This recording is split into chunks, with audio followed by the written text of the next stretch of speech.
பொல்லாதவர்களை குறித்து எரிச்சல் அடையாதே. நியாயக்கேடு செய்கிறவர்கள் மேல் பொறாமை கொள்ளாதே. அவர்கள் புல்லை போல சீக்கிரமாய் அறுப்புண்டு பசும் பூண்டை போல் வாடிப் போவார்கள். கர்த்தரை நம்பி நன்மை செய். தேசத்தில் குடியிருந்து சத்தியத்தை மேய்ந்து கொள். கர்த்தரிடத்தில் மனமகிழ்ச்சியாயிரு. அவர் உன் இருதயத்தின் வேண்டுதல்களை உனக்கு அருள் செய்வார்.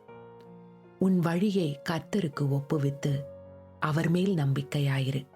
அவரே காரியத்தை வாய்க்க பண்ணுவார். உன் நீதியை வெளிச்சத்தை போலவும் உன் நியாயத்தை பட்ட பகலை போலவும் விளங்க பண்ணுவார். கர்த்தரை நோக்கி அமர்ந்து அவருக்கு காத்திரு. காரிய சித்தி உள்ளவன் மேலும் தீவினைகளை செய்கிற மனுஷன் மேலும் எரிச்சலாகாதே. கோபத்தை நெகிழ்ந்து உக்கிரத்தை விட்டுவிடு. பொல்லாப்பு செய்ய ஏதுவான எரிச்சல் உனக்கு வேண்டாம்.